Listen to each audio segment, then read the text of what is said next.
Hello everyone. The title of this video is Performing a Sequence of Transformations. Now, every example I'm going to be doing in this video is taken directly from a free online textbook at openstax.org. I'm in their Algebra and Trigonometry text, section 3.5 called Transformation of Functions, and I'm working under the heading Performing a Sequence of Transformations.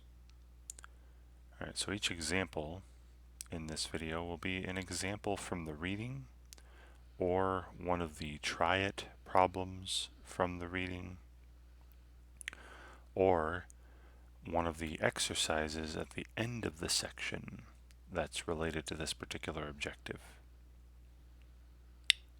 Okay, so I have written out here the examples I want to do. So performing a sequence of transformations. Let me just go over a recap here of all the transformations we've seen in previous videos. Alright, so first you have your shifts, right? So you have vertical shifts, and this is something I've written up in a previous video. So remember, given a function f of x, if you just simply take f of x the way it is and add a constant, right, plus k, that'll shift the graph vertically. Right? If k is positive, it'll shift the graph up k units. You just add k to all the y coordinates. And if k is negative, it'll shift it down, the absolute value of k units. You just add k. So really simply, you're just doing the following. You just add k, whatever k is, to all the y coordinates, and that'll move the graph around. Okay. Alright, then you had your horizontal shifts. Again, this is something I've written up previously. So to perform a horizontal transformation, a horizontal shift, you're given some function f of x, and then you replace x with x plus h, right? And h is some constant. So I replace x with x plus 1 or x minus 1 or x plus 2 or x minus 2, whatever. Notice it's done on the inside, whereas the addition was done on the outside. Right? And that's going to be a huge difference between vertical transformations and horizontal. If it's done on the inside, if it's done to the input, it's going to cause a horizontal transformation. If it's done on the outside, it's going to cause a vertical transformation.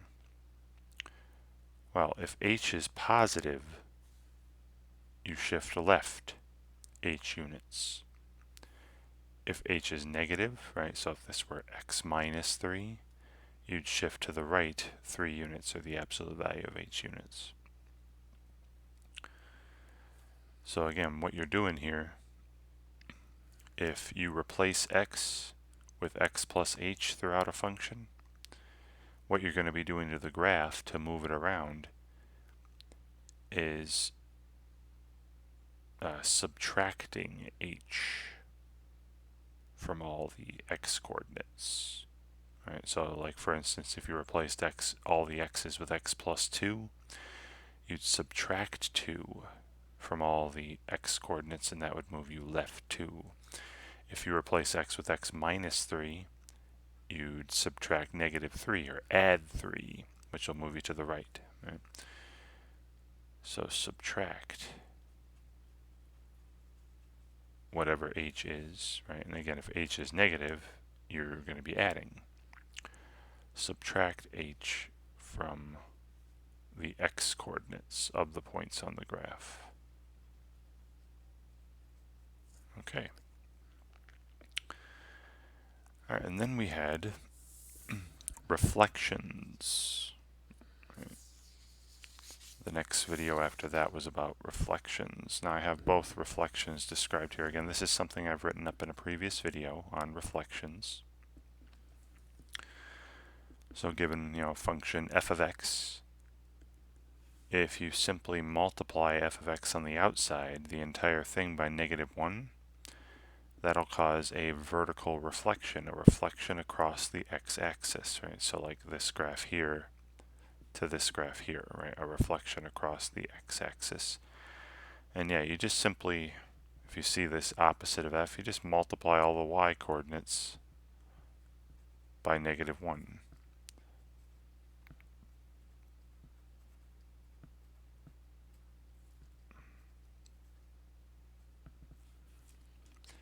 Now, to cause a horizontal reflection, a reflection across the y-axis, just replace x with -x, right? Replace all the x's in the function, all the inputs, with the opposite.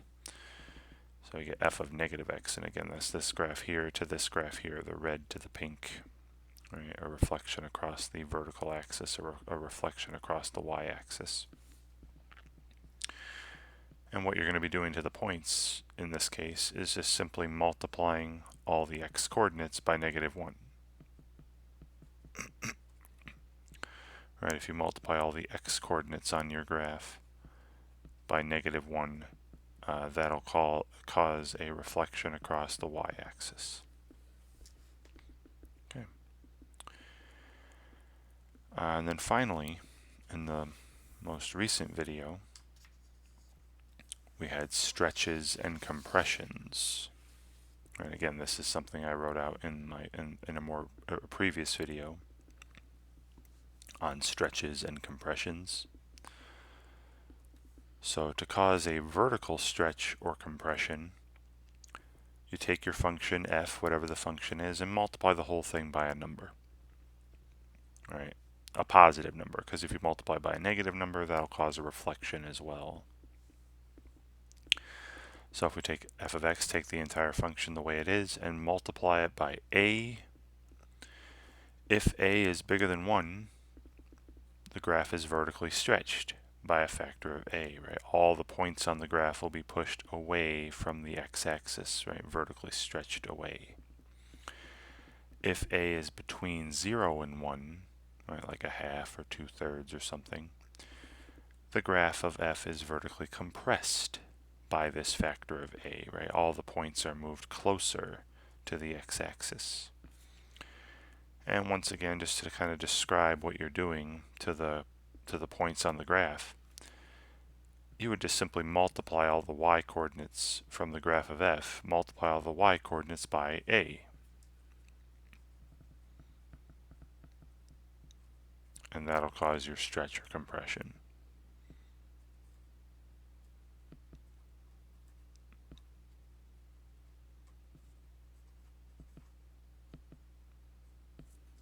Okay. And then finally, the last of the transformations we came across in previous videos, horizontal stretches and compressions. All right, so this is again horizontal, so it's done on the inside, it's done to the inputs. You take a function f of x, if you replace x with a number times x, bx, that'll cause some sort of horizontal compression or stretch. You'll either move points closer to the y-axis or farther from the y-axis. Now, if b is bigger than 1, right, if I replace x with 2x or 3x or 4x, this is actually going to cause a compression by a factor of 1 over b, right, the reciprocal of the b, 1 over b. So all the points will move closer to the y-axis in that case. If b is between 0 and 1, so if I replace x with half x or a third x or 2/5 x, this is going to cause a horizontal stretch, once again by a factor of 1 over b, right, the reciprocal of b, and all the points on the graph will be pushed away from the y-axis. All right, so in this case, what do you do to the points on your graph? So if I have a function f and I replace the x's with bx, you're going to multiply all the x coordinates by 1 over b to cause your stretch or compression horizontally. Multiply the x coordinates by 1 over b, the reciprocal of b. And that's how you would cause the transformation. Alright, so if I replace x with 2x, look at f of 2x, I'm going to multiply all the x coordinates from the f graph by 1/2. Alright, and if I replace x with a third times x, I'd multiply all the x coordinates by 3. Hopefully that makes sense, right? Again, we've seen these in previous videos. Now we're just putting them all together. Alright, so back, now that I've reviewed, refreshed your memory as to all the transformations we've come across, first example I want to do is example 19 from the text. So let's take a look at that. So you got some reading to do, right? And here it is. Here's example 19. And it's finding a triple transformation of a tabular function, right? So a function that's given to us in table form. So this function here only has 4 ordered pairs. And given this table for function f of x, create a table of values for the function g of x, which is just f of x transformed, and it's transformed in multiple ways. You see, it's you got 2 times f of 3x plus 1. So you see the plus 1 here. That's going to be there's going to be a vertical shift of some sort. You see the times 2 in front of the x. There's going to be a vertical stretch or compression of some kind.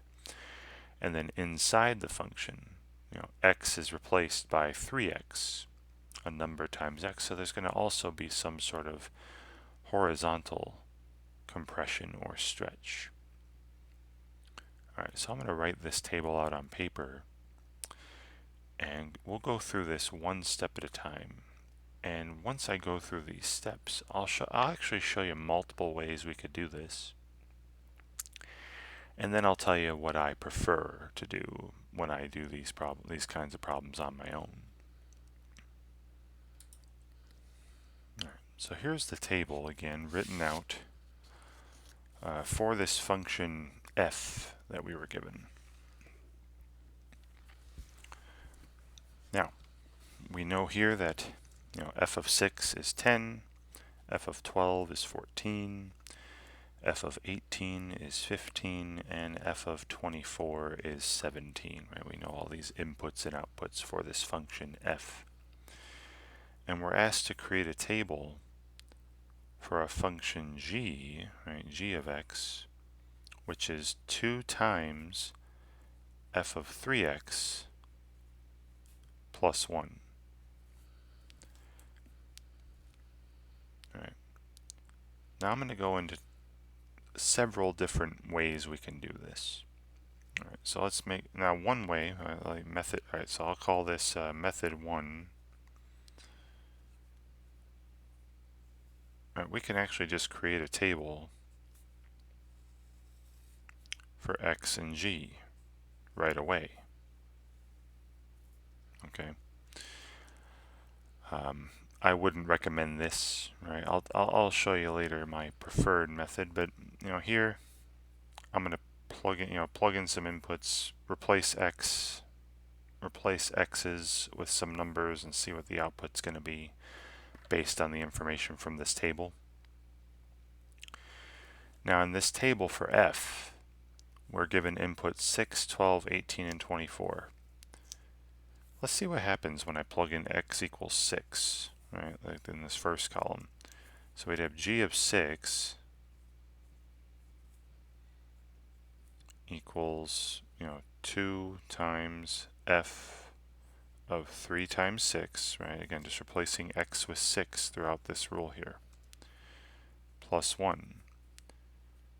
Well, that's 2 times f of 3 times 6 is 18 plus 1. And we know f of 18 from our table. F of 18 is 15. So this is 2 times 15 plus 1, which is 31.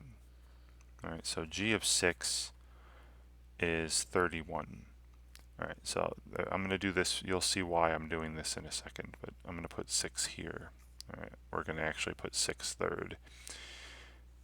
And I see that when I plug in 6 for x, g of 6 is, 31. All right. So there's a point on the graph of g. All right, now what about 12? When x equals 12, we have g of 12 would be 2 times and then f of 3 times 12, right? Again, just replacing x with 12 in this rule, plus 1, and this is, 2 times f of 36 plus 1. Well, wait a minute. What's f of 36? This table reveals f of 6, f of 12, f of 18, and f of 24. This is unknown, right? This is not in the table for f.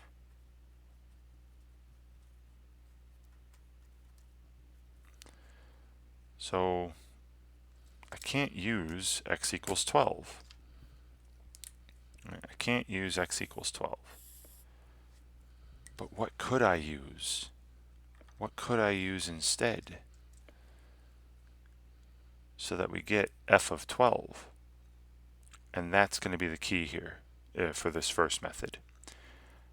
I need to figure out values of x to plug in so that we get inputs for f that are from the original table. All right, so if I want, f of 6, right, 3 times what is 6? I need x to be 2.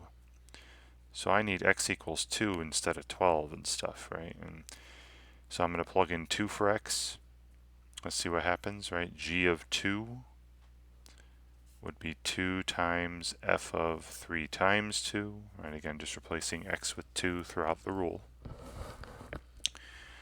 And then plus 1. So this would be 2 times f of 6 plus 1. And f of 6 I do know from the table for f. F of 6 is 10. So this is 2 times 10 plus 1, or 21. So input 2, and then the output of g of 2 is 21, according to, when I use my table for f properly. Okay, so that took care of this column using 6.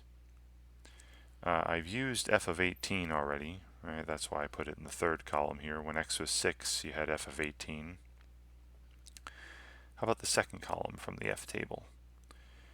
I would like f of 12. I would like to use f of 12. So 3 times x, when is that 12? That's 12 when x is 4. Right? When x equals 4, I'll get f of 12, right? Now, so I plug in 4 for x in this rule. We'll have g of 4 equals 2 times, and then f of 3 times 4 plus 1. So it's 2 times, f of 12 plus 1. And what was f of 12, right? From our table for f of 12 is 14. So this is 2 times 14 plus 1 is 28 plus 1 is 29. So g of 4, right, when the input is 4, g of 4 is 29. All right, we already saw g of 6, right? G of 6 was 2 times f of 18 plus 1, or 2 times 15 plus 1 was 31.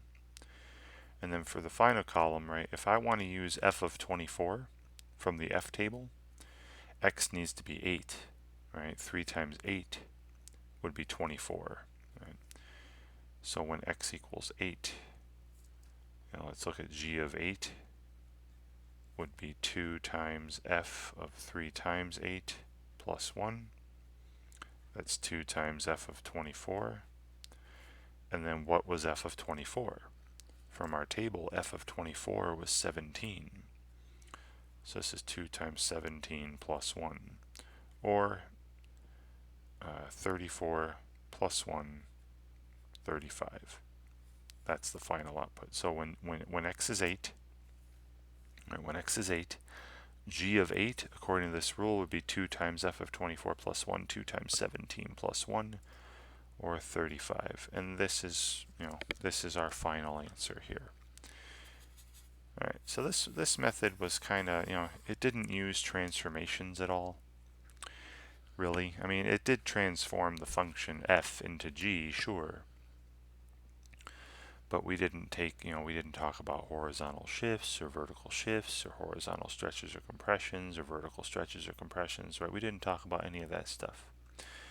So it's still a valid way to do it. You think of what does x need to be so I can use the values from the table for f that they gave me and then get the outputs of g, right? That's not wrong. This method is not wrong. It's just, if you want to learn about how transformations work, this doesn't really help at all. Right? So now my next method is going to be using transformations, and I'm going to do it one step at a time. Right, so we'll come back to this. We'll see that we get the same result in the end with these other methods, right? And you decide what you like better. So method 2, same example. Right, but this time I'm going to be using a sequence, right? That's we're asked to perform a sequence of transformations, right? One transformation at a time. A stretch, then a compression, then a shift, then a reflection, whatever, right? So using a sequence of transformations.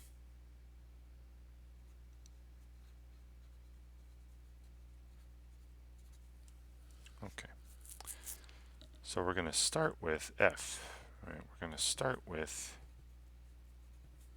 f of x. Right? Y equals f of x, and we have that here. We have the table for that. And we're trying to make this look like this here, right? Function g. 2 times f of 3x plus 1. But we're going to do it one step at a time. Right? Now, you can do it in whatever order you wish as long as things are valid. I personally like doing the outside stuff first and then the inside stuff. All right, so the vertical transformations first and then the horizontal transformations. Now, here's my, I'll say my preferred order. You don't have to do things in this order,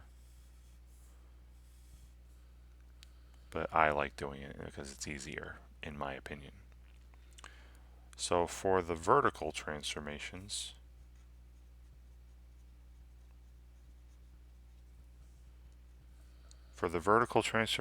I like to do the multiplication first, then the addition.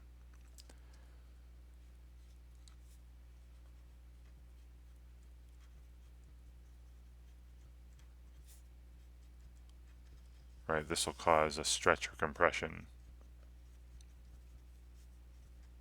Right, so I like to do the vertical stretches or compressions first, and then the addition, right, which will cause a vertical shift. Right, and then for the horizontal transformations, right, when you change x into 3x here, or stuff done inside the function, I do the opposite. All right, now you can do it the other way, but you got to pay more attention, and you'll figure out in the reading why you got to pay more attention. I'm not going to get into all that right now. I'm just going to put up my preferred order and do it in that order every time. So for the horizontal transformations, right, again, the vertical transformations are the outside stuff, right, outside the function, the times 2, the plus 1. The horizontal transformations are the inside the function stuff, inside f, the 3x here. I do addition first. Replace x with x plus something. And this causes, some sort of horizontal shift. Now notice there's no addition here, so I don't have to do that. It's just 3 times x. There's just multiplication inside the function. But if there were a plus 2 or whatever, I would do that first. And then I do the multiplication, right? Replace x with some number times x. Then multiplication. Right, and this causes, a horizontal stretch or compression. And I guess I should add reflection as well to these, because if you multiply by a negative number, it's going to reflect things. Right? So I'll add reflection to that stretch compression. Right? Because again, if you multiply by a negative number, that causes reflections. Right? So I'm going to highlight this. I'm going to put this in a box. Right? This is very important to me, and I'm hoping to you as well. Right? After you get the hang of it, watching me do several examples here. Alright, so I'm starting with f, right, the table for f here. Alright, then what I'm going to do is I'm going to do the multiplication. I'm going to do the outside stuff first, right, the times 2. Then let's do 2 times f of x. Alright, so this is going to cause, right, a vertical stretch by a factor of 2. And I'm not looking at a graph or anything, but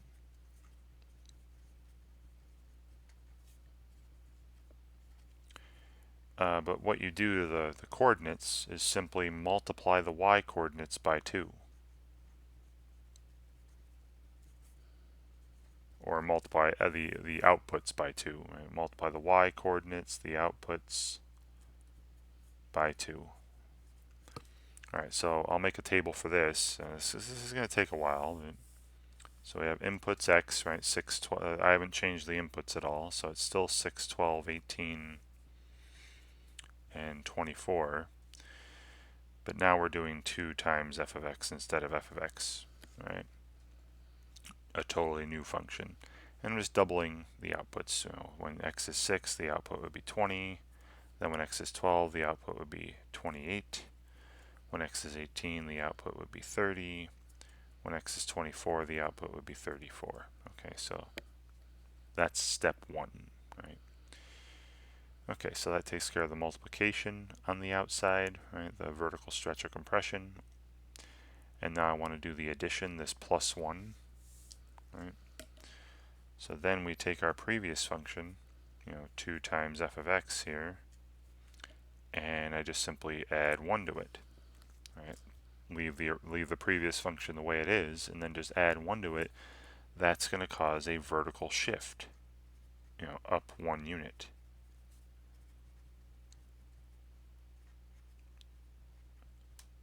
Now what I'm doing to the coordinates in the previous is just adding 1 to the y coordinates, right, to the outputs.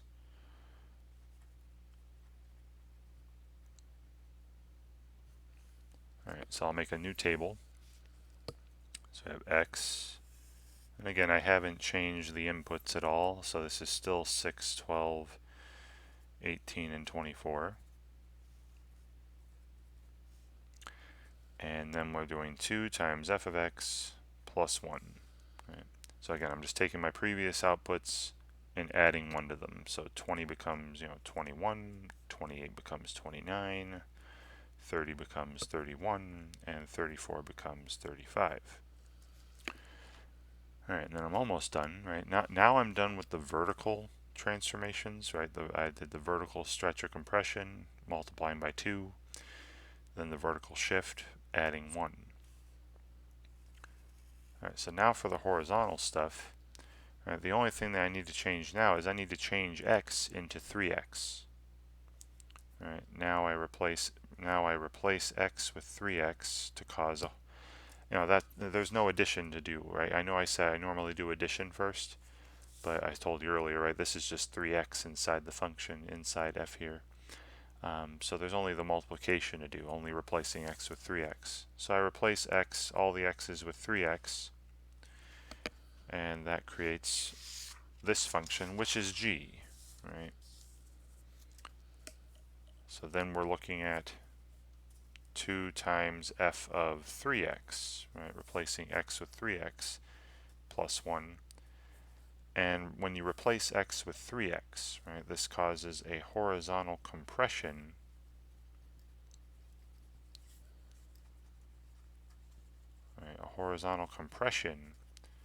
by a factor of 1/3. Remember what the horizontal compressions or stretches, it's by the reciprocal of that multiplier. In other words, I just take my previous table, previous graph points, and multiply the x-coordinates by 1/3. Multiply the x-coordinates by 1/3. Alright, and let's see what that table looks like. Now this, like I said, this here, this is what we want. This is g, right? So what I'm doing now, finally, is making a table for g. So we have x, we have now g, right? So I take my previous table, and all I'm doing is multiplying all the x-coordinates by 1/3. So 6 times 1/3 is 2. Output's not changing, so 221. 12 times 1/3 is 4. And the output, I'm not changing the output at all. I'm just doing horizontal transformations, just changing the inputs. So 429.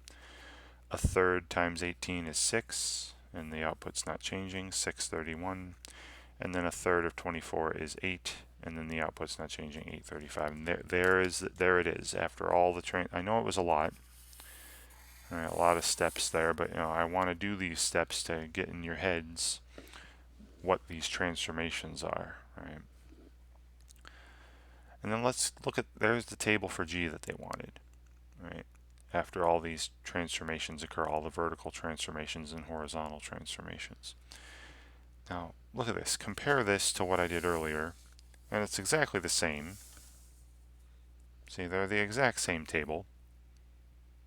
221, 429, 631, 835, right? They're the exact same table.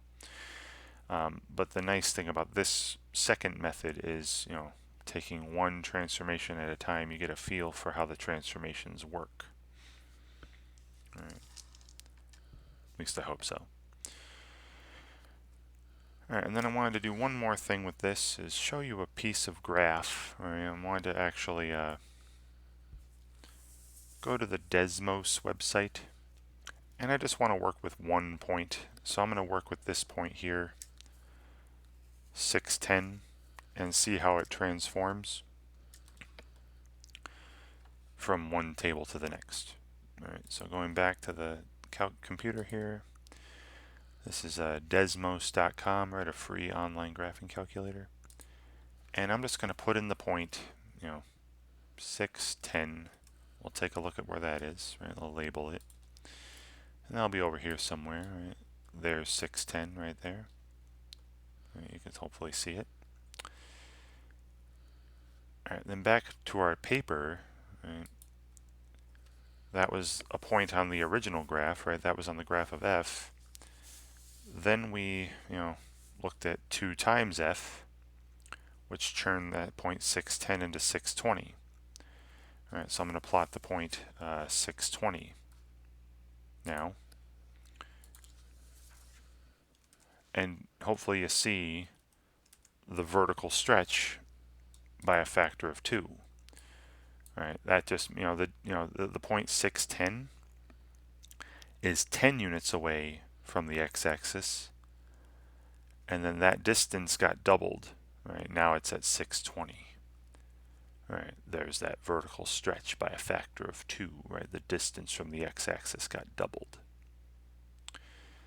All right, then the next transformation we did was the addition of 1. So now the 620 became 621.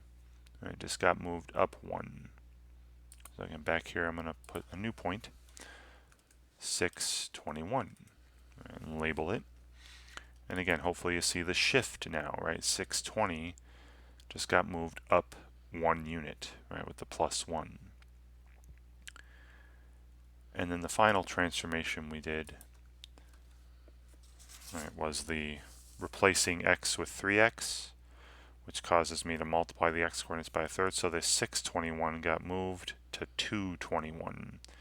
And it's a horizontal compression by a factor of a third, right? And we'll see that in the graph.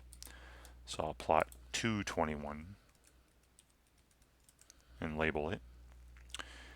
And you see, right, if you look at 621 and 221, see that's a horizontal compression by a factor of a third, right? 621 is 6 units away from the y-axis. 221 is 2 units away. That's a third of the distance. And that would happen with all 4 of the points that we were plotting. These transformations would occur with all 4 of those points. First, the distance from the x-axis would double, then they'd move up 1, and then their distance from the y-axis would be multiplied by a third. Right? That would happen with all 4 points. I just didn't want to plot all 4 of those points each of these times. All right. Great. All right, so that was a lot. And what I did here in method 2, in this order I like doing things in transformation wise, I'm going to be doing this for the rest of the video. All right. So I'll do my vertical transformations first, multiplication, then addition.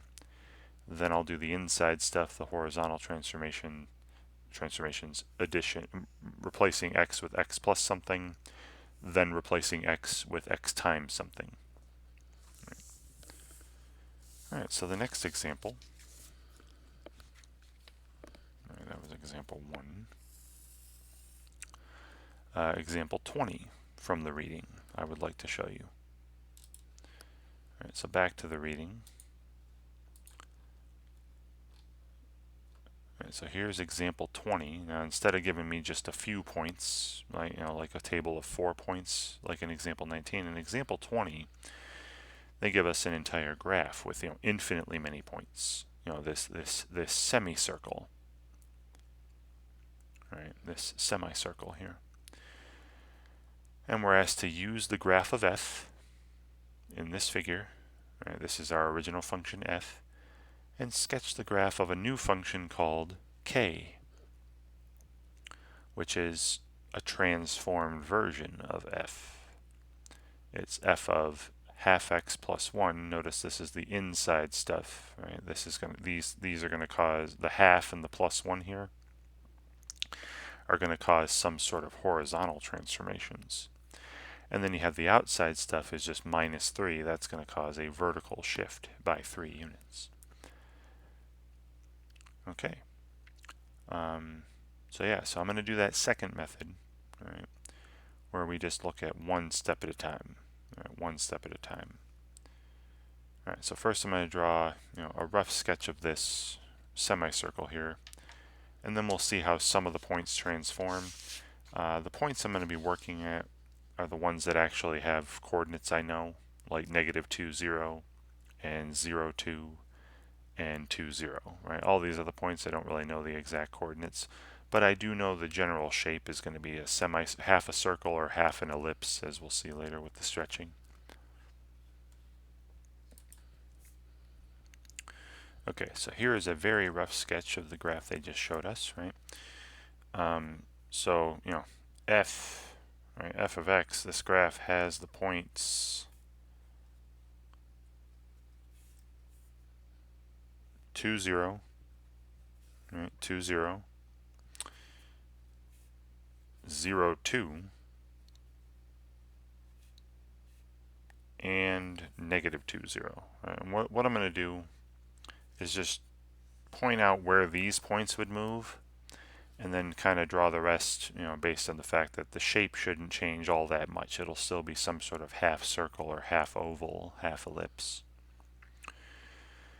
All right, now we're asked to graph k of x, right, in the example 20. We're asked to graph k of x equals f of half x plus 1 inside. All right, these are going to cause horizontal transformations, and then minus 3 outside. All right, so like I said, I'm going to do one step at a time. First, I like to do the vertical transformations. Now, notice there's nothing multiplied by f, so the only thing I'm doing is the minus, right? So we start with f, then we look at f of x minus 3.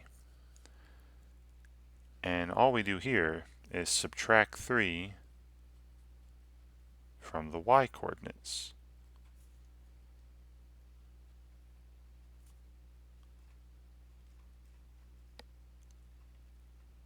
All right, or it would, it would just shift down 3. So the 0.20 would go to negative 3. The 0.02 would go to 2 minus 3. To subtract 3 from the y coordinates would be 0, negative 1. And the point -20 would be at negative 2, negative 3, right? And I'll plot this. I'll try to use a bunch of different colors. So let's do this one in green. So here's 2, negative 3. Everything just gets moved down 3 units. All right, so it's the same graph, just same shape. I know it's not great, my hand drawing, but just move down 3 units. So here's f of x, minus 3, the graph of that. Y equals f of x minus 3. So just down 3 units. All right, and that's it for the vertical transformations, right? That's the only thing that happens outside the function. Now on the inside.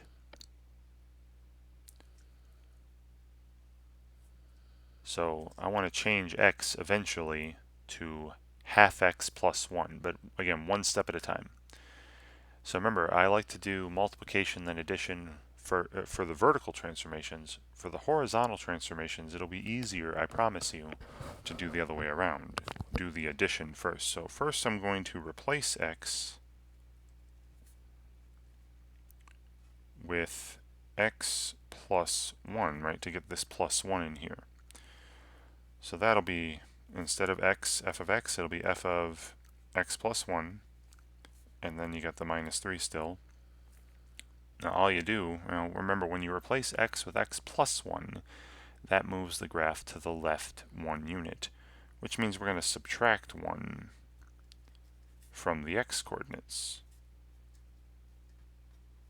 Let's put x coordinates. So 2, negative 3, if I subtract 1 from the x coordinate, that'll be 1, negative 3. 0, negative 1, if I subtract 1 from the x coordinate, that'll be negative 1, negative 1. And negative 2, negative 3, if I subtract 1 from this, that'll be negative 3, negative 3. Right. And again, just on the graph here, let's put some more points up here. So we'll have 1, negative 3, negative 1, negative 1, and negative 3, negative 3, right? These 3 points. And a different color. Let's do like a pinkish color here. Hopefully it doesn't look too much like the red.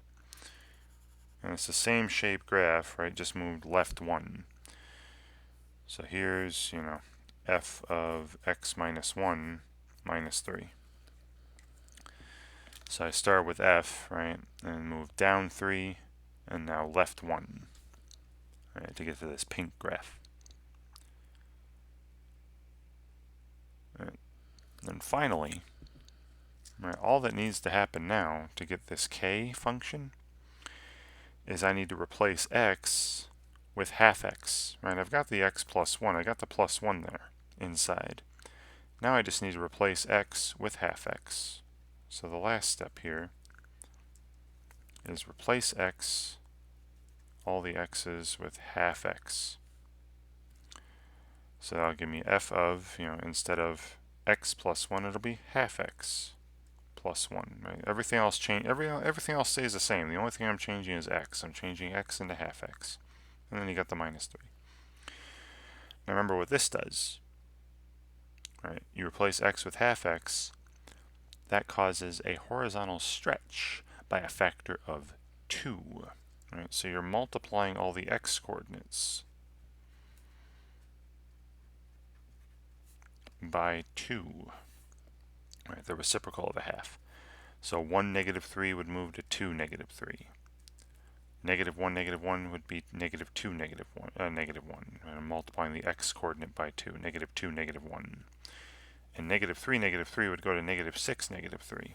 Right, multiplying all the x coordinates by 2. Get a horizontal stretch by a factor of 2. Alright, so again, 1, -3 would go back to 2, -3. So 2, -3, this point is on the final graph. -1, -1 would move to -2, -1. And -3, -3 would move to -6, -3. And we get not a semicircle, but a semi-ellipse. Be like half an oval. It's like this shape here. And this is K, right? That's the graph of K, this final graph here. Notice the stretch horizontally, right? It went from being all the points on the pink graph, all the points now are further away, are stretched by a factor of 2 horizontally. Okay, and if you want, technically we should have just finished with this last graph here, but this is the graph of K, right, in brown. Right. This half oval. Alright. Yeah, so one step at a time, one transformation at a time, we can eventually get to the graph that they wanted. Right. Now, of course, if I were submitting this, right, if all they wanted was the graph of K, I would submit the following. Right? I wouldn't have all that clutter. So here's x, y, and we have the points, 2, -3.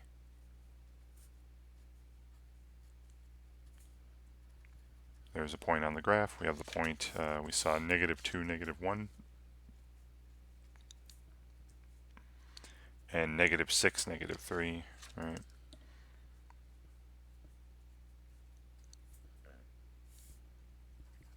And here's the final graph of K, right? I know I had it up on the previous page, but I wouldn't want all that clutter. Right? So there's the graph of that function K of x. Right? That half oval, half ellipse. Wonderful. All right. But again, I'm going to be doing the same thing every time. We'll start with a function, usually called f. It doesn't have to be called f, but usually f. Then I'm going to perform my vertical transformations first, multiplication, then addition.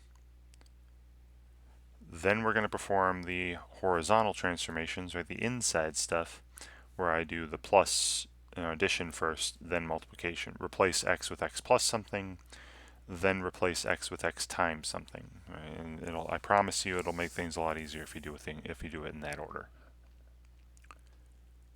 All right. All right. So that's example 20. That was the second example in this video. Next page, I would like to try, now I'm going to the exercises. Now I'm going to go into the exercises of the section. I'd like to show you exercise 44. So you scroll down to the bottom here, here are the exercises. And exercise 44, bear with me here. Alright, we got a graph. So it says here, for the following exercises, use the graphs of transform toolkit functions to write a formula for each of the resulting functions. So in 44, see, this looks like one of them cubic functions, right? And again, you should know the toolkit functions, that basic library of functions and their shapes, right? The basic square function, cube function, square root, cube root, reciprocal, reciprocal squared, identity function, constant function, right? There were a lot of them. Well, this has a shape of one of them cubic functions. All right. So let me go here. Let me go back to my paper. So we'll start with the basic cubic function. Right, we'll start with, f of x equals x cubed. And let me refresh your memory as to what that looks like off to the side here. So that had the point, 0, 0, 1, 1, 1 cubed is 1, negative 1 cubed is negative 1. But then it had like 2, 8, right? 2 cubed is 8, right? 2, 8, and it got really big really fast. And then negative 2 cubed is, negative 8, right? Is it down here? So here's the graph. Again, I'm just going to roughly draw this. Right, so there's the cubic function, right? Y equals x cubed. I'll call it, again, f of x. Now look at their final graph. Right, look at their graph again. Their graph, that middle point where the graph turns, isn't at 0, 0. It's to the right 2 and up 1. Right? And then you still have those points that are one left, one up, one right, one down. But instead of going from lower left to upper right, it's going from upper left to lower right. So there's also a reflection here. So the final graph, or the graph they're showing us, is this graph. You have 2, 1. There's 1, 2. There's 3, 0. And instead of going lower left to upper right, it's going this. It's doing upper left to lower right. All right, this is, well, actually, I shouldn't have called this F. Well, whatever. This is their graph, right?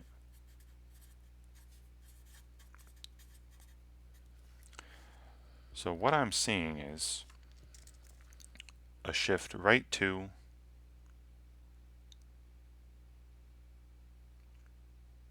well, actually, let's reflect first. Right, let's reflect across the x-axis.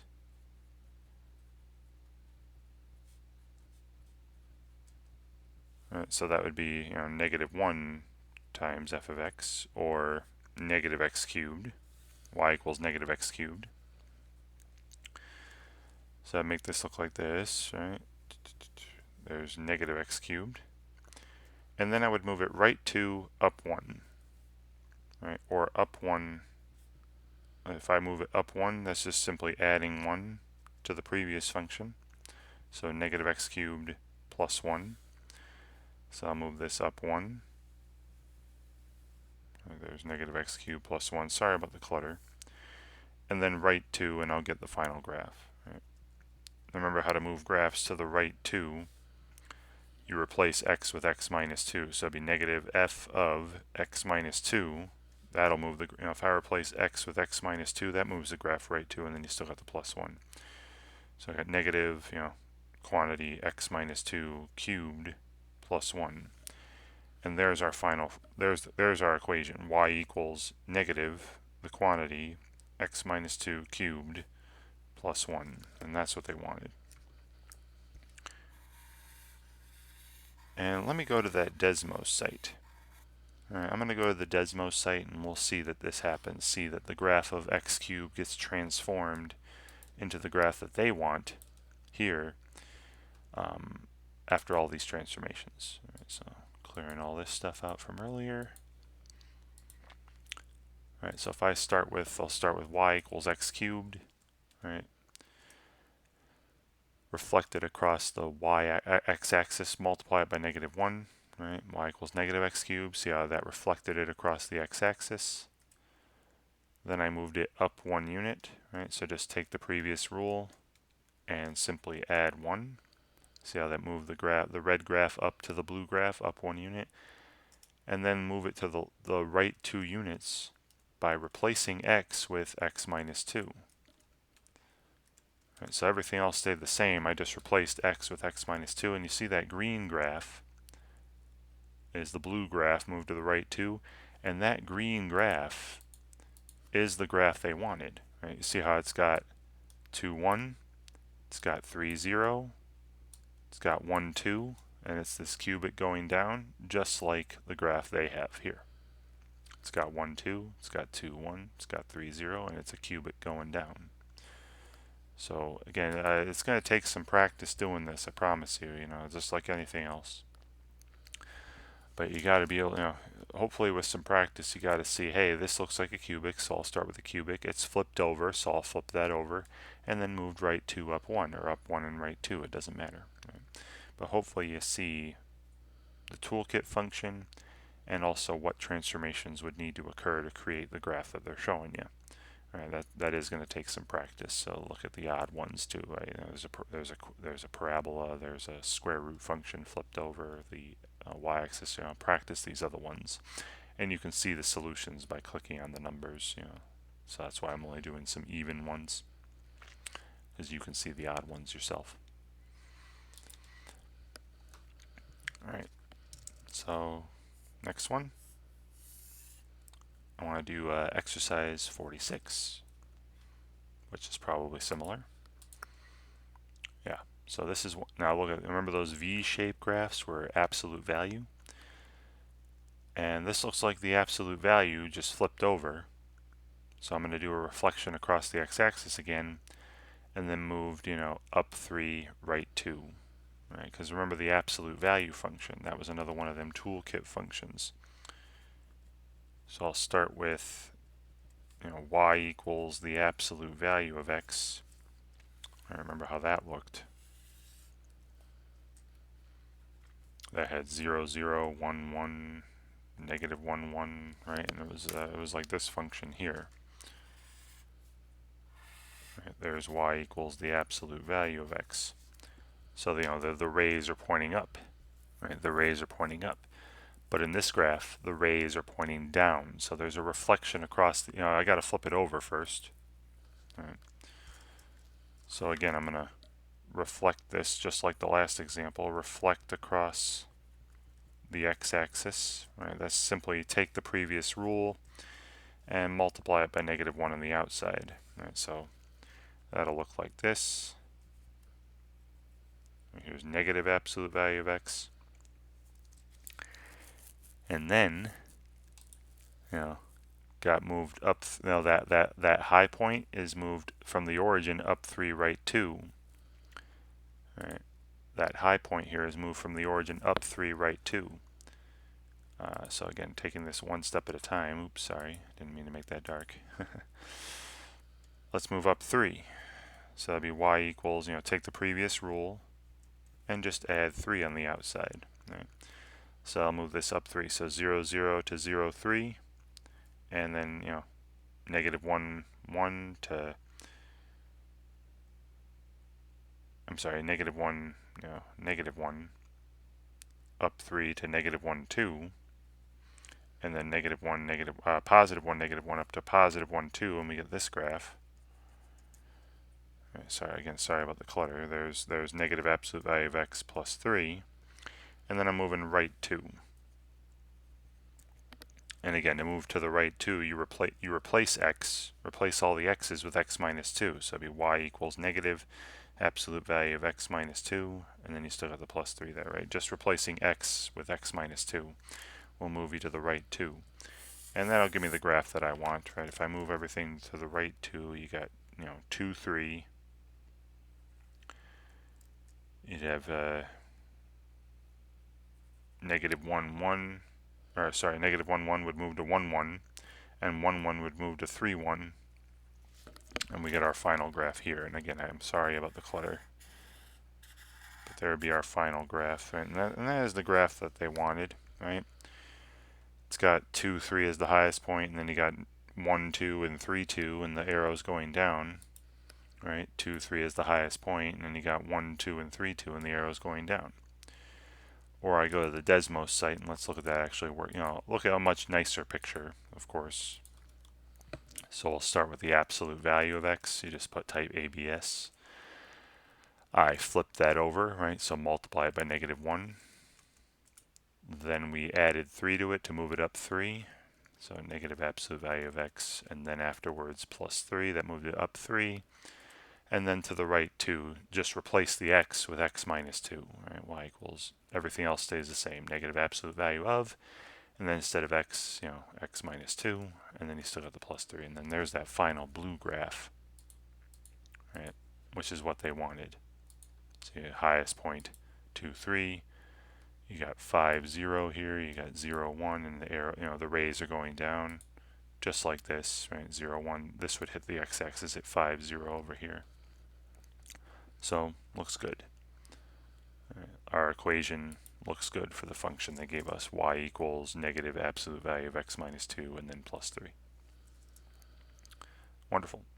Alright, so those ones can be a bit tricky because, you got to have some experience knowing what the toolkit functions look like and then figuring what sequence of transformations would need to occur to make my basic toolkit function turn into this function they're showing me.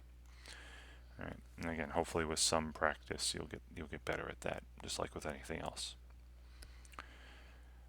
All right, and then for the last several examples, I have, well, next several examples actually, I have a function. We're given one of the basic toolkit functions and asked to change the function, based on the transformations being described.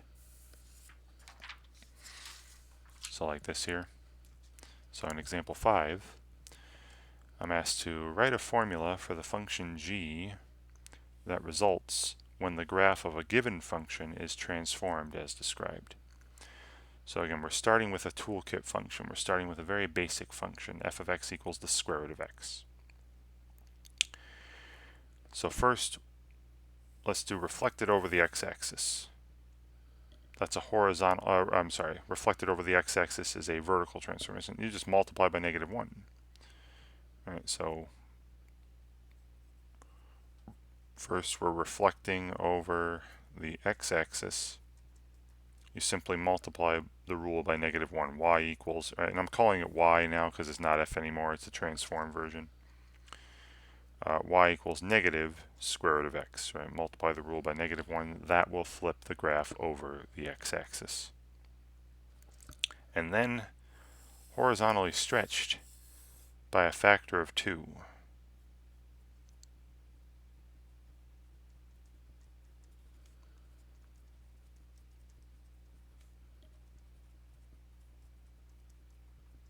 And we've seen this before. This means you're going to replace the x, right? Replace all the x's with half x.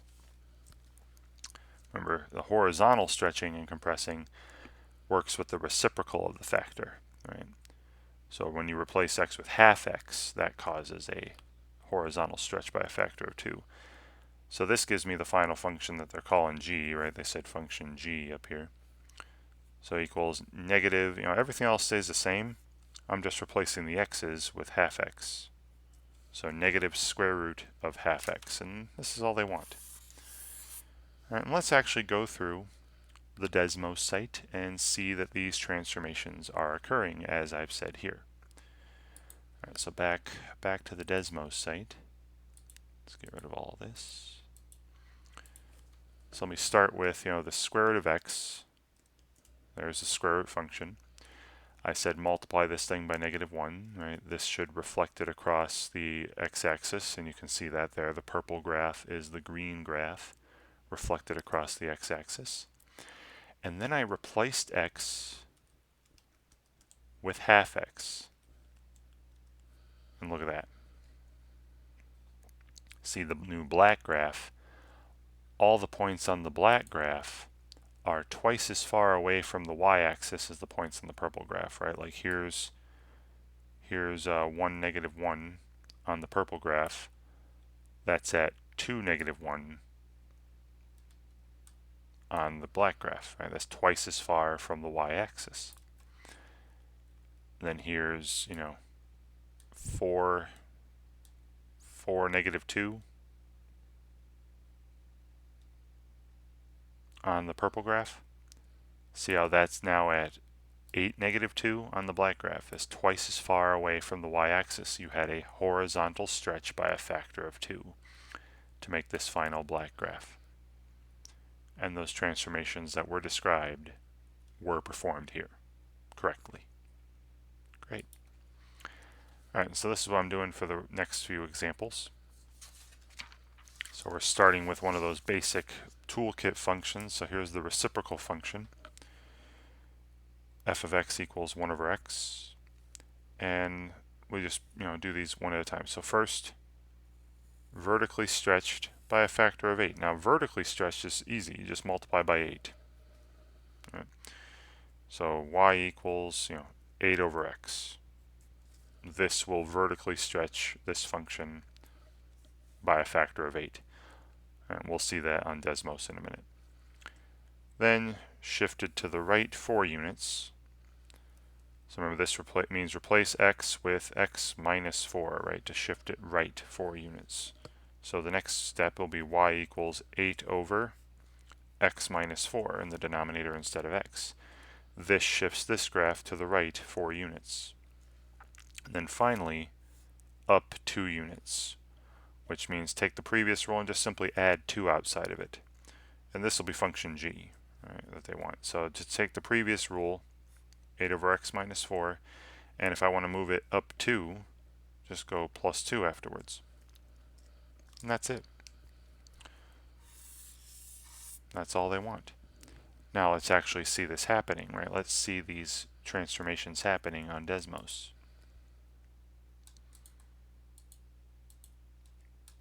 Alright, so we started with y equals 1 over x, right, the reciprocal function. Then we multiplied that by 8, right, y equals 8 over x. Now there is a vertical stretch by a factor of 8, right, and I'll just show you one example of a point. So here's 1, 1. It's there somewhere. Alright, there's 1, 1 on the red graph, the original graph. See how that got pushed out to 1, 8? There it was. There's 1, 8 on the blue graph. And every point on the blue graph is 8 times as far away from the x-axis as the points on the red graph. Right, so you had a vertical stretch by a factor of 8. Then we shifted to the right 4 units. So just simply replace x with x minus 4. And you see how the green graph, let's get rid of the red graph. See how the green graph is just the blue graph moved to the right 4 units. Very simple. And then we wanted to move that up 2. So leave it the way it is, 8 over x minus 4. And then after that, outside that, add 2. And you see the purple graph come up. And you see this purple graph is just the green graph moved up 2. Right, so all the transformations they described would give me this final graph here. Right? And everything worked out the way that they described to me. So this is a good function. Great. All right, so let's do that one more time, and then I've got several more examples where we're given a final function and asked to create a sequence of transformations. But here in number 7, pardon me, we have f of x equals x squared, our basic toolkit function to start. This is a parabola. First, we're horizontally stretching by a factor of 3. So remember, that means replace x with 1/3 x. All right.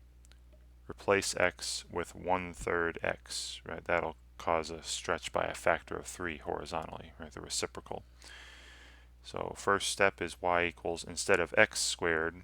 Right. And whenever you replace something, put parentheses around it. I've probably mentioned that before.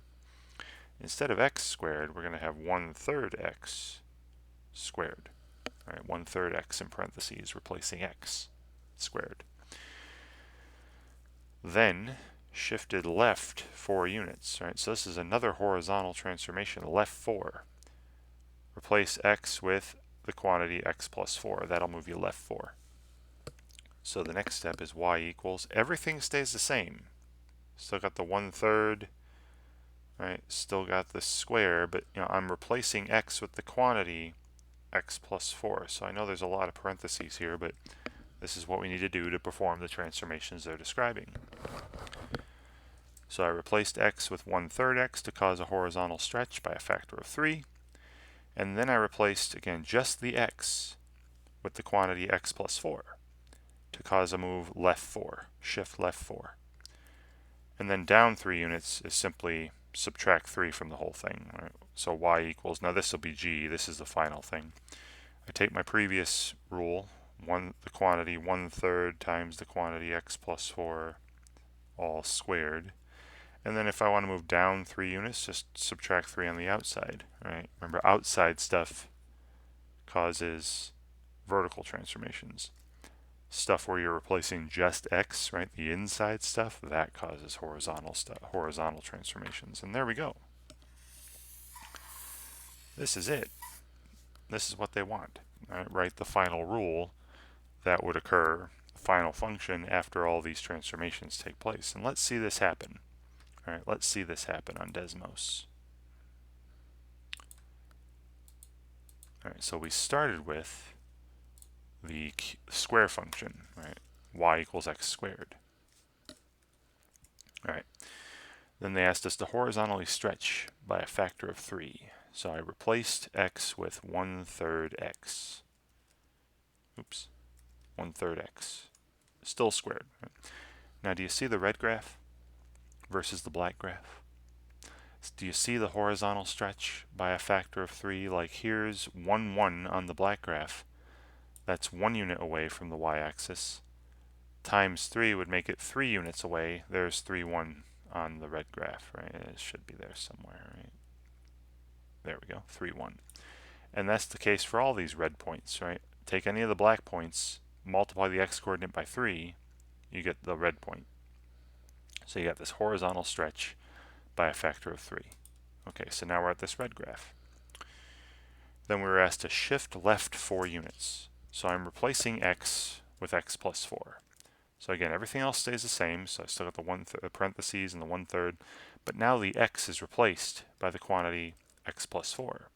And then you still got the square outside. And see, that took the red graph and moved it left 4. So instead of 0, 0 here, now you're at -4, 0.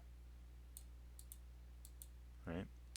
And every point on the red graph just gets shift left 4. All right, now we're on the blue graph. And then we were asked to shift it down 3 units. And that's just simply subtracting 3 from the whole thing. Right? So take the previous rule the way it is. I'm going to type it out the exact same way. And then just -3. Right? And you see the green graph is just the points on the blue graph moved down 3 units. Right? So this has -4, 0. This has -4, -3. Right? This has 0, 1.778. Move it down 3 units. Right? -1.222. Right? Which is 3 less than 1.778. Okay? And so on. Great. So the transformations look good. Our equation is good. They are what they described. All right, now my last 4 examples, I got 4 more. We're doing the other way around. All right. We're asked to describe how the formula is a transformation of a toolkit function, and then sketch a graph. All right. So we're given the final result and asked to start with one of the toolkit functions and transform it to look like this function they gave us. So remember, I wrote up a preferred order earlier. I prefer to do the outside stuff first, so the times 5, then the -2, and then the inside stuff, right, last, right, where I'm doing addition and multiplication. You'll see as I go through these examples. Now there's a square here, a variable expression squared, so we're going to start with the square function, y equals x squared. That's the basic toolkit function. All right, then I would like to times 5. Now if I multiply the whole thing by 5, all right, again we're asked to describe the transformations. If I multiply this previous rule by 5, make it y equals 5x squared, that's going to cause a vertical shift, not a vertical shift, sorry, a vertical stretch by a factor of 5. So now we have y equals 5x squared. Alright, that takes care of the times 5. Now the minus 2 outside it. Alright, so minus 2 to the whole thing. Now if I subtract 2 from an entire rule, that just moves the graph down 2, right? We have a vertical shift. This is actually a shift. Down 2. So now we're looking at the graph of y equals 5x squared minus 2. Okay, and now for the inside stuff, where I need to replace x with something. All I need to do here to get this to be the graph they gave us, the equation they gave us, is I replace x, all the x's, with the quantity x plus 3. And what that's going to do is cause a horizontal shift left 3 units.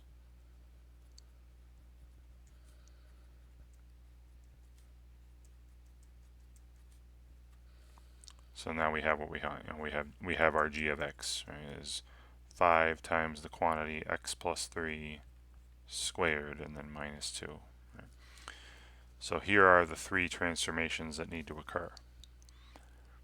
Alright, and they said sketch a graph. I'm just going to show you on Desmos. Right? You could draw by hand, start with y equals x squared, and then move the points around using these transformations. I'm just going to show you what happens in Desmos, right? Because this video is getting a bit long. So we started with y equals x squared.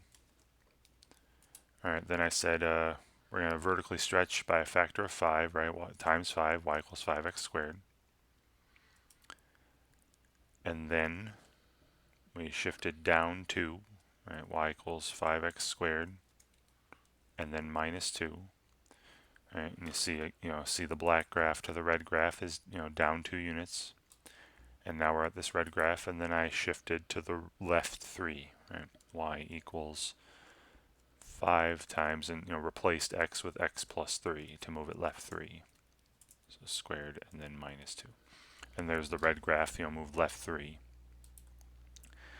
And then we can verify this, when you replace x with negative 3, you would get an output of negative 2. When you replace x with, well, I don't want to do that, but if you replaced x with 0, you'd get 43, I believe.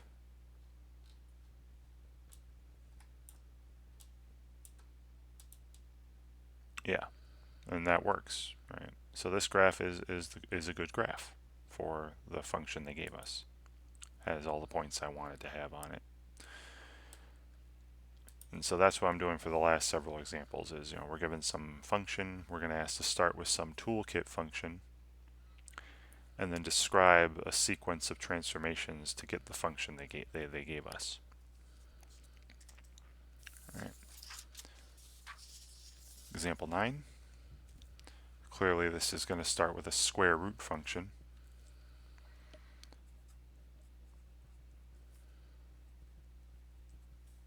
So y equals, the square root of x.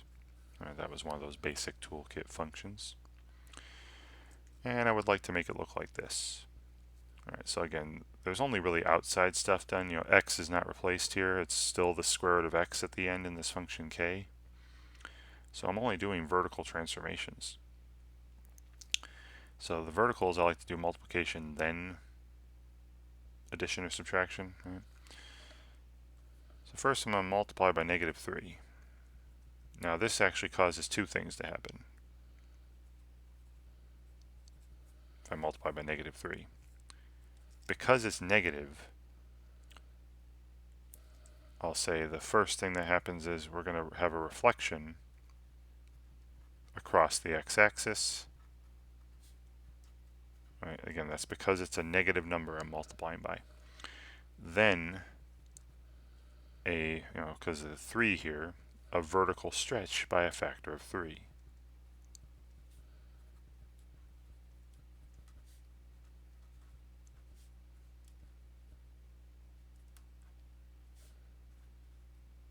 Now if you wanted to do this one step at a time, you could say multiply by negative 1 to get y equals negative square root of x. There's your reflection.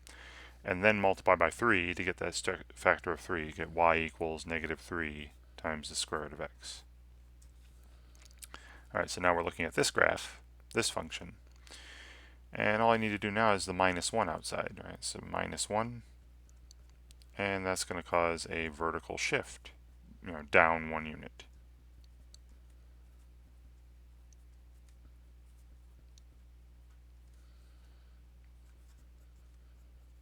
So I take the previous rule and just subtract 1 at the end, and there's function k. So here we go. These 3 steps, right? These 3 transformations reflect across the x-axis, then vertically stretch by a factor of 3, then shift down 1, and you'll get the graph that they wanted, right? If you started with the basic square root function. Let's see that happen. Let's see that happen here on Desmos, right? And you can do this by hand as well if you wish, but again, I'm trying to save a little time here. So y equals the square root of x, so we're starting with this. Then I said reflect across. Now let's do the reflection first. Multiply by negative 1.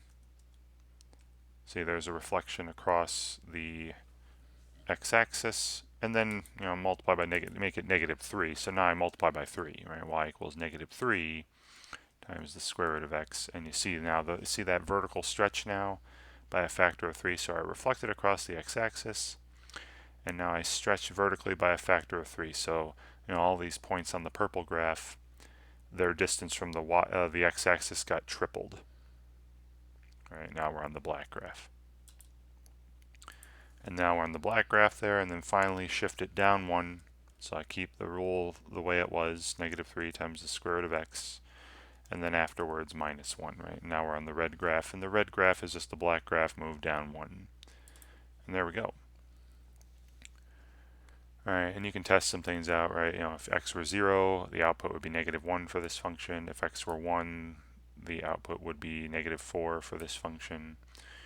If x were 4, the output would be negative 7. Right, it should have 4, negative 7 on this. There. And it looks like, based on just easy inputs and outputs, that this graph has the points that are needed. All right, this is a proper graph for the function they gave us. Great. Again, just describing, starting with some basic toolkit function, describing a sequence of transformations to get the function they asked us for. All right, just got a couple more of these. All right, so number 10, a function called n of x equals 1/3 times the absolute value of x minus 2. So again, the basic toolkit function here would be with the absolute value function, y equals the absolute value of x.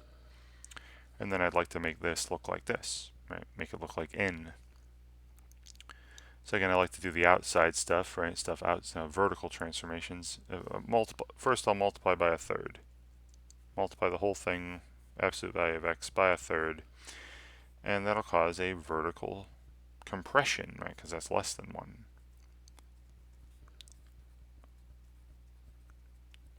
Vertical compression by a factor of 1/3. So now I'm at y equals 1/3 times the absolute value of x. And then all I need to do now is replace x with x minus 2. And anytime you replace x's with some expression, you're causing a horizontal transformation of some sort. If I replace x with x minus 2, that's going to cause a shift to the right 2 units, right? So it's a horizontal shift. I'll just say shift right 2 units, right? And we have our n of x, 1/3 times the absolute value of, and replacing x with x minus 2. And there we go. Right, that's the final equation. Well, they wanted a description of the transformations actually, right? So you'd be writing this stuff out. Start with this, pick the correct toolkit function, then describe the transformations in order, right? In an order that makes sense, that is proper to get the function they gave us. And once again, let's take a look at those functions, those transformations working out. Back on Desmos. So I started with the absolute value function. There it is. Then we multiplied it by 1/3. Right? You see that vertical compression now?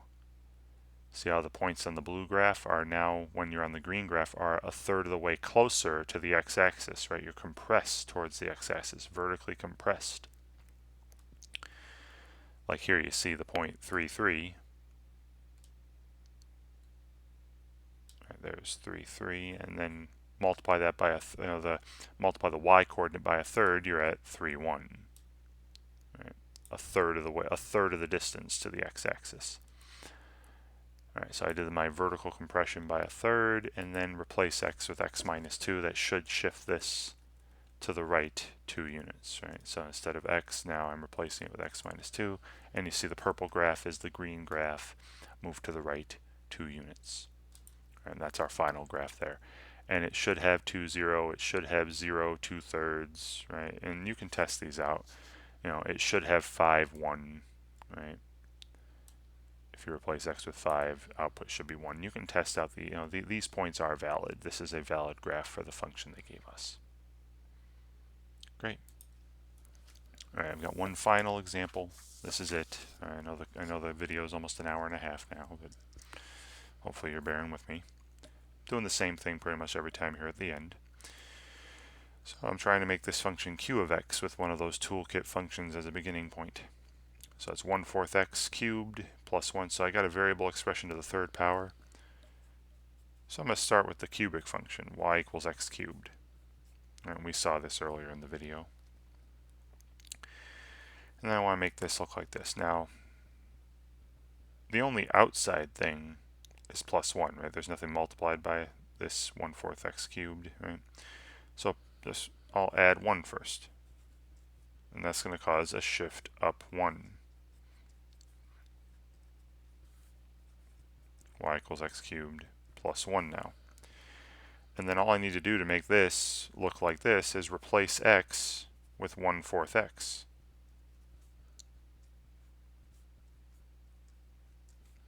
Remember what that does. If I replace x with 1/4 x, that's going to cause a horizontal stretch by a factor of 4, the reciprocal of 1/4.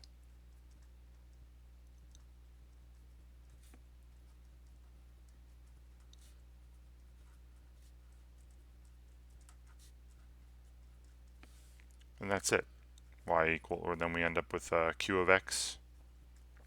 It's instead of x cubed plus 1, right, I'm replacing x with 1/4 x, so 1/4 x cubed, and then plus 1. And this should be what, they want this though, right? They want you to describe the sequence of transformations.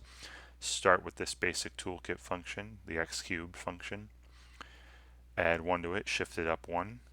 Replace x with 1/4 x, causing a horizontal stretch by a factor of 4, right? You're asked to start with some toolkit function and then describe the sequence of transformations necessary to create the function they gave us, this q of x. And one final time, let's go to the Desmos site and see these transformations occurring, right? We were asked to make a sketch, but I'm just going to do it on Desmos. Y equals x cubed. Then, add 1 to this. Y equals x cubed. And then plus 1 afterwards, moves it up 1. You see the red graph is just the black graph, shifted up 1 unit. Now we're on the red graph. And then replace x with 1/4 x, right? So instead of x cubed, I have 1/4 x cubed, and then plus 1. Still, everything else stays the same. And do you see the horizontal stretch by a factor of 4? The points on this blue graph are farther away from the y-axis than the points on the red graph. They're actually 4 times as far. So like here is the point, 1, 2 on the red graph times the x-axis, x coordinate by 4, you're at the point 4, 2 on the blue graph. And that's the case for any of these red points. You multiply the x coordinate by 4, you'll be on this blue graph. And there you go. Right. So it should have 0, 1, -4, 0, 4, 2, as we said earlier. And those all work. Right? If you were to plug in 0, you'd get 1. You plug in 4, you'd get 2. Plug in -4, you'd get 0. Right? And so on. Right? You can check other points if you wish. And yeah, looks good. All right, so once again, you should be able to do this. Take a look at a function, say which of the toolkit, which of the basic functions you start with, and then you should also then be able to describe, a sequence of transformations that turn that toolkit function into the function you want. Great. All right, and I'm hoping that watching me go through these 11 examples, as long as they were, help you in some way when you're asked to perform a sequence of transformations on your own. And thank you very much for watching.